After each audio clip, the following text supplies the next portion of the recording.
Quand même les ténèbres cherchent à éteindre la main puissante de Dieu, cherche à te sauver.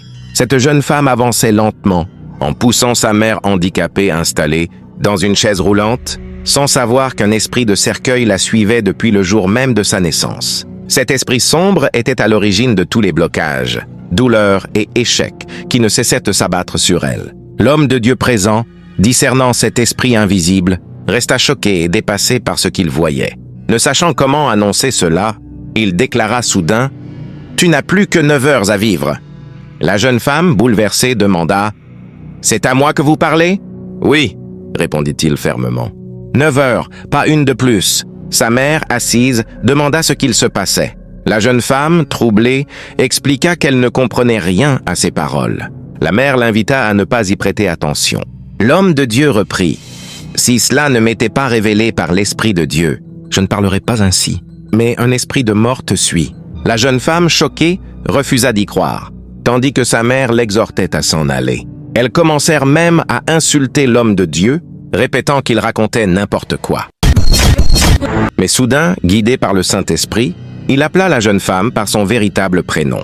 Elle sursauta, pétrifiée. « Voilà ton nom et je répète, il te reste 9 heures. » Il révéla ensuite les profondeurs de sa vie, son âge avancé, 45 ans, sans mariage, la mort subite de son fils unique, ses années de souffrance et de stagnation.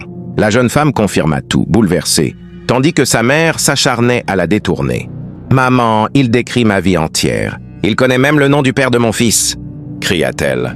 Sa mère, fâchée, tenta encore de l'éloigner. C'est alors que l'homme de Dieu identifia l'origine du problème. Un bracelet attaché à son poignet. La jeune femme expliqua que c'était sa mère qui le lui avait donné pour la protéger. La mère confirma d'un ton sec, lui interdisant de l'enlever. L'homme de Dieu la fixa. « Madame, voulez-vous que je révèle qui vous êtes réellement ?» Puis, s'adressant à la jeune femme, « Ce bracelet est la base de toutes tes souffrances. Enlève-le !» Sa mère paniqua, protestant violemment.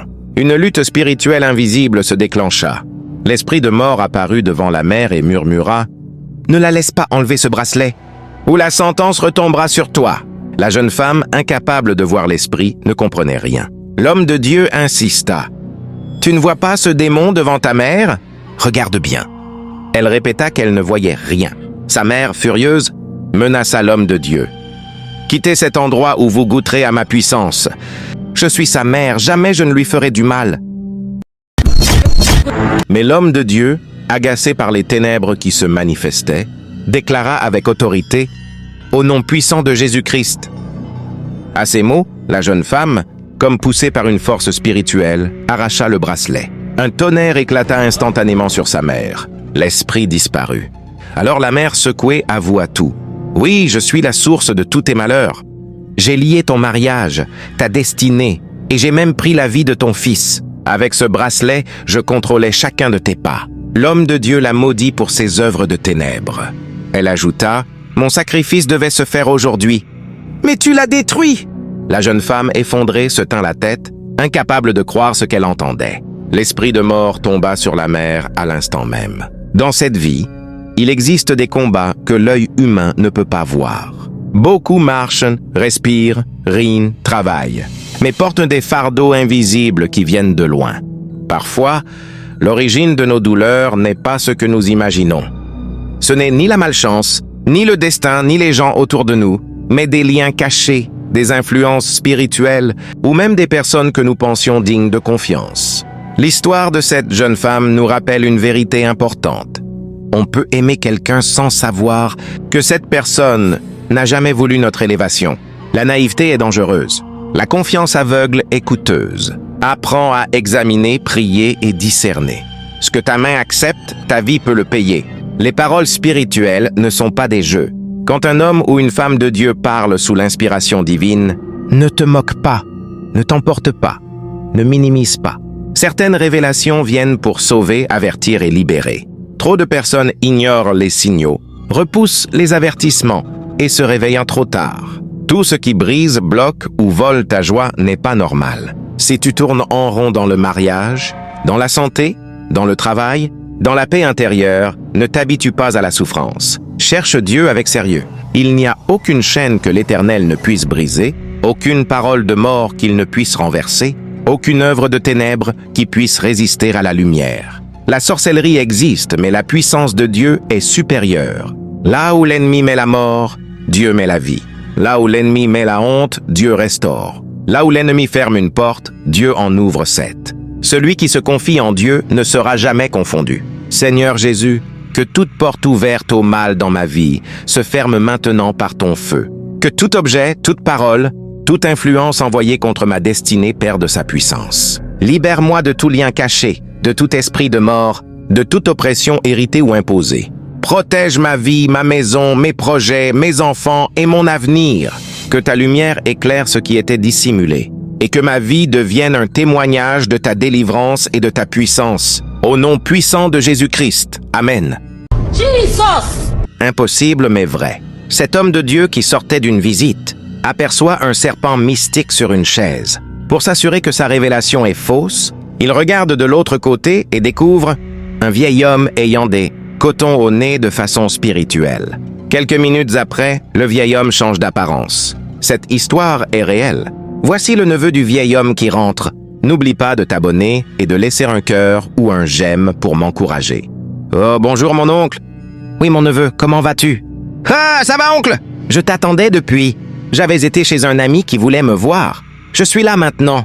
Laisse-moi aller saluer ton fils, affirme le neveu. Mais le pasteur l'arrête et lui demande de venir le voir. L'oncle continue. Mon neveu, je préfère que tu t'assoies ici avec moi en attendant que mon fils sorte. Oncle, j'arrive.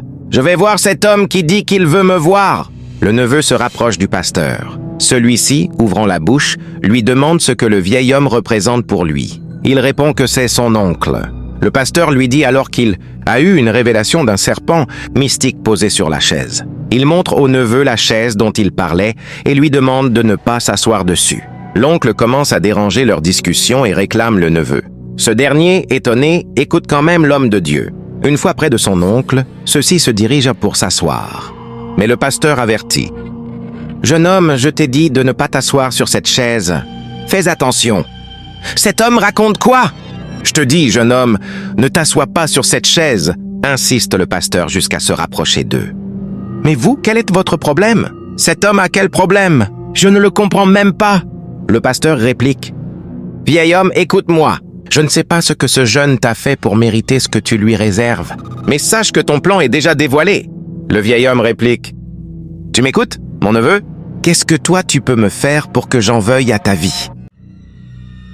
Monsieur, je ne peux pas permettre que vous me manquiez de respect dans ma maison. Si ce que vous dites est faux, essayez-vous sur cette chaise.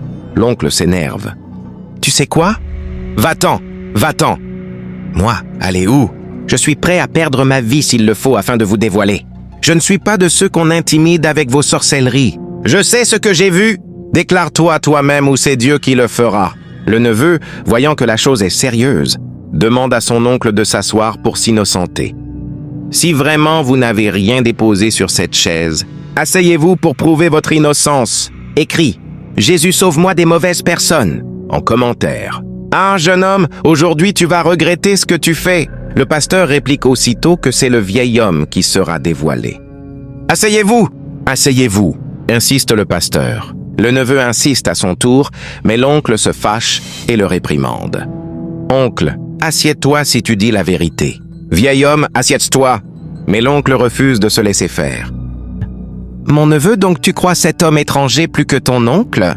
Tu ne me reconnais plus? C'est moi ton oncle. Laisse-moi m'asseoir pour qu'on parle, dit-il en voulant prendre siège. Mais le neveu lui demande de venir s'asseoir sur l'autre chaise. Le pasteur ajoute « Oh mon fils, je te dis que ton oncle cache quelque chose. Sinon pourquoi refuse-t-il de s'asseoir ?»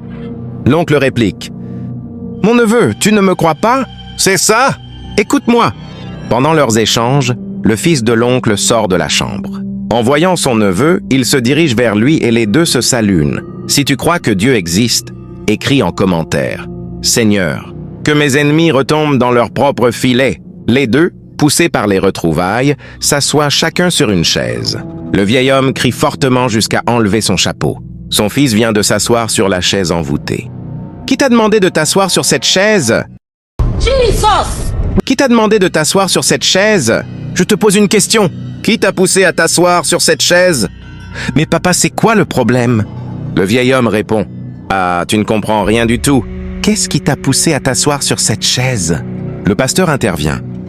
C'est mon Dieu qui l'a poussé à s'asseoir là. Moi, j'ai envoûté cette chaise pour détruire ton neveu à cause de son évolution surnaturelle qui dépasse tout le monde.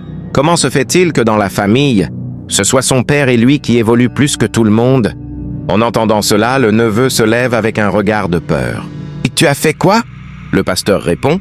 « Écoute-moi bien, jeune homme. C'est ce que ton oncle avait préparé pour toi afin de te détruire.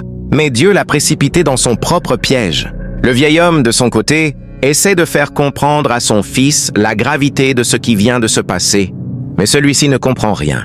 Les regarde et observe de gauche à droite pour voir s'il ne rêve pas.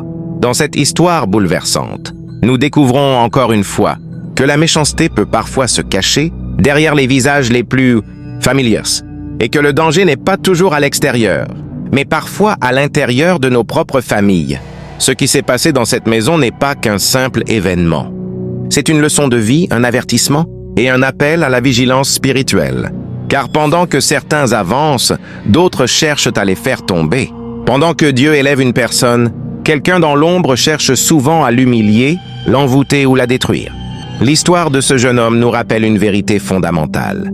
Tout le monde ne se réjouit pas de ta réussite. Certains sourient devant toi, mais dans leur cœur, ils préparent des pièges, des chaises empoisonnées, des paroles destructrices, des plans diaboliques pour ralentir ton étoile. Mais écoute cette leçon. Ce que Dieu protège, personne ne peut détruire.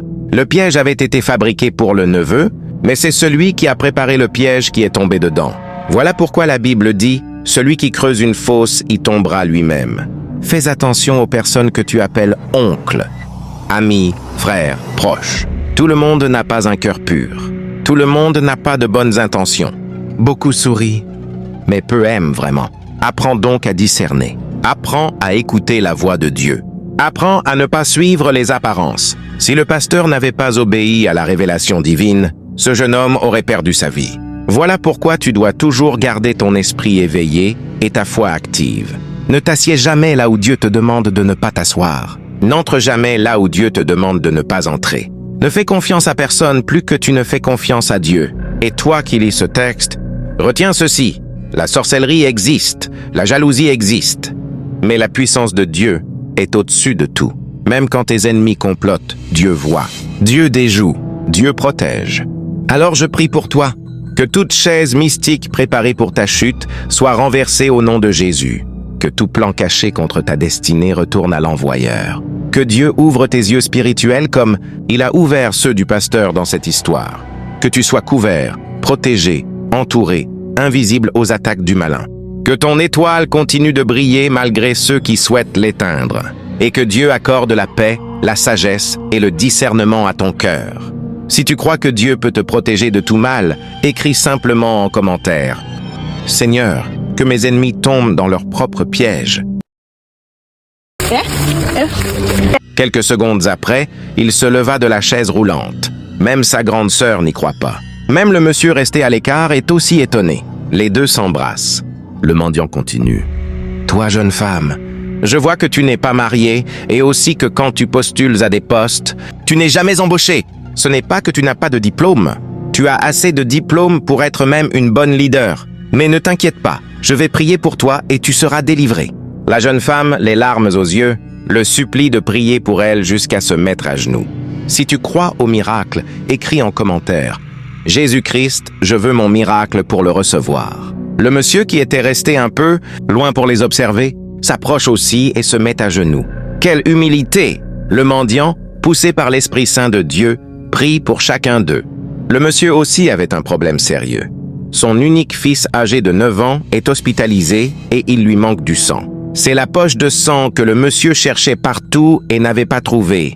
Mais après que le jeune mendiant a terminé la prière, le téléphone du monsieur sonna. Sa femme lui annonce que l'enfant se porte maintenant bien et que les médecins ont affirmé qu'il n'a plus besoin de sang. En entendant cela, il ne sait plus où mettre sa joie. Il raconte l'histoire aux autres et décide de donner l'argent de la mallette au jeune mendiant. Mais celui-ci lui dit qu'il n'est pas obligé et que s'il veut vraiment le faire, qu'il le donne à des orphelinats. Le monsieur, très content, se met en marche pour l'hôpital. Quelques minutes après, la jeune femme reçoit aussi un appel de la société pétrolière où elle avait déposé son dossier. On lui demande de venir demain pour commencer le boulot. Écrit: Jésus-Christ, tu existes en commentaire pour assister à son miracle avant la fin de cette année. Aujourd'hui, je déclare que la miséricorde de Dieu ne passe jamais inaperçue. Comme dans cette histoire où un simple acte de compassion a ouvert la porte du miracle, je prophétise que tout geste de bonté que tu as posé dans le secret attirera désormais la faveur du ciel sur ta vie. Je parle dans ta vie. Là où les hommes t'ont ignoré, Dieu t'élèvera. Là où on t'a méprisé, le Seigneur fera éclater sa gloire. Là où tu as semé avec douleur, tu récolteras avec puissance. Que toute graine de compassion, de partage et d'amour que tu as donné revienne vers toi multipliée. J'appelle la bénédiction de Dieu sur tes mains. J'appelle la lumière de Dieu sur tes projets. J'appelle la grâce de Dieu sur ta maison. Comme ce mendiant qui, malgré sa pauvreté, portait en lui une grâce que personne ne voyait, je déclare: la bénédiction invisible de Dieu sur ta vie deviendra visible aux yeux du monde. Ce que Dieu a mis en toi va se manifester. Tu es porteur de miracles, tu es porteur de solutions, tu es porteur de vie. Je prophétise que là où tout semblait impossible, Dieu change maintenant l'histoire. Tout handicap, spirituel, émotionnel, financier, familial,